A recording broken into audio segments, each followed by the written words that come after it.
Happy Saturday, guys. It is 9:25 p.m. Yes, it was not before 2 or whatever time I said I was going to get this video done today. The weekends are kind of hard because of deliveries. And the time that I planned to record, I actually ended up having to call a client during that time. So that took precedence. And I know you're like, that's 3 minutes. Yes, the call was 7 minutes.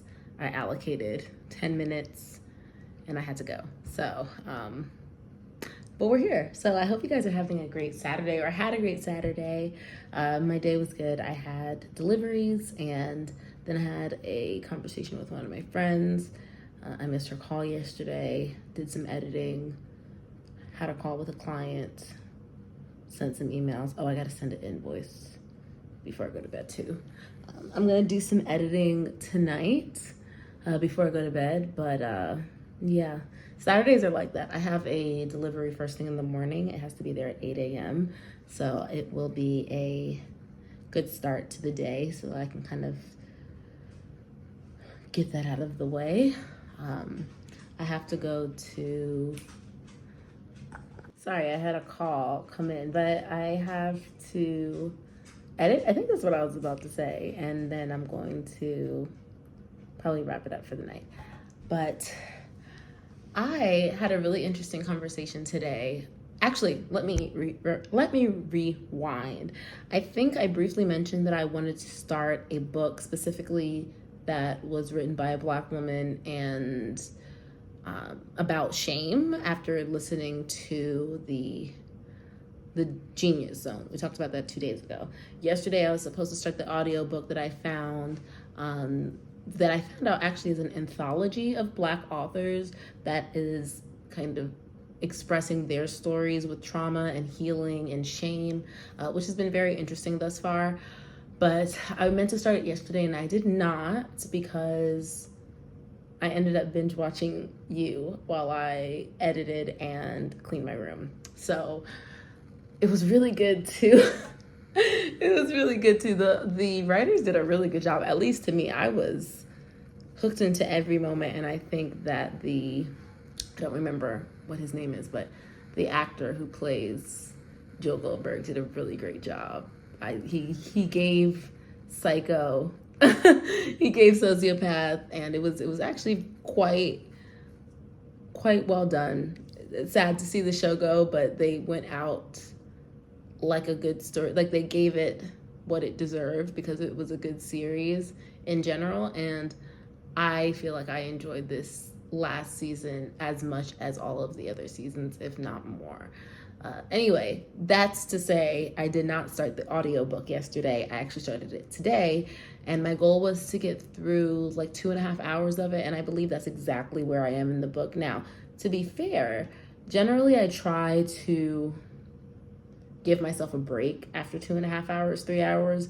If I listen to it earlier in the day, I'll break it up in the day, but that's just so that I can reflect on what I've listened to, rewind if I feel like I spaced out during it, because that can happen while you're driving because you're kind of multitasking when you are listening to an audiobook versus reading, physically reading. And I've been thinking about the stories that I've listened to thus far, and it's so interesting because there are so many different voices. It's an anthology, so it's a collection of stories by different authors, and it's going through their personal experiences with either recognizing shame, their entire journey with it, moments that stood out to them, and kind of how that has manifested through their healing, specifically through the Black experience, both men and women, or those that identify in other ways. And it's been very interesting because like the different voices and the way that they tell their story is such a cool reflection of how diverse the Black experience is, but we're still connected through so many beautiful things about our culture, but also so many traumas that have been and continue to be inflicted on our people. So I'm enjoying listening to the different ways that these authors are reflecting on their journeys, and how it's inspiring me to continue to reflect in my own, whether they're things that I've already known, things that I identify with, things that I can identify with. And I think it's very interesting. So I'm looking forward to finishing the book. What I will say is I thought the book was going to be a co-written book, not an anthology. It is an anthology, which I think is cool, and I'm going to continue to listen to it and read it. I would love to get it finished tomorrow, but if not, I'll push that to Monday because the book is around 7 hours. But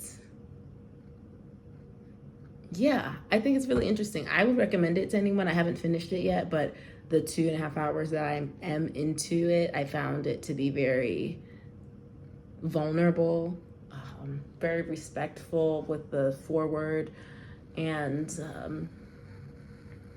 very honest.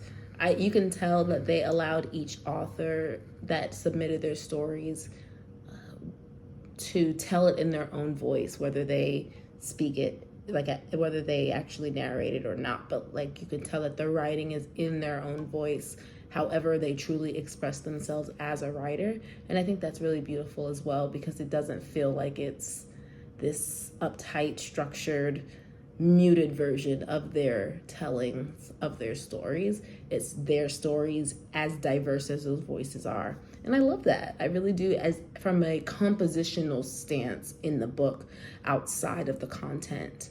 The content's great as well, but just how that is composed, and you can tell that there's a lot of intent behind giving each of the participants and the contributors their stage to tell their story in the way that they want to. And I think that is very beautiful, but I wouldn't expect anything less from Brené Brown. And I'm really excited to learn more. I do think that what I was looking for in the book might be a different book, which is kind of a observation through the lens of research by a Black scientist, psychologist, therapist, doctor, whatever they are, kind of like a likening to Brené Brown's work, or a collaboration in that sense. Now, I don't know if after these stories will be a section of that, but there are plenty of books that she has written that I have not read yet or listened to, that I intend to kind of dive into. It's kind of one of my, it's weird to say shame is one of my favorite topics to listen to or read about, but I think that they're like healing is such a big part of what makes us as individuals, as family units, and as communities stronger.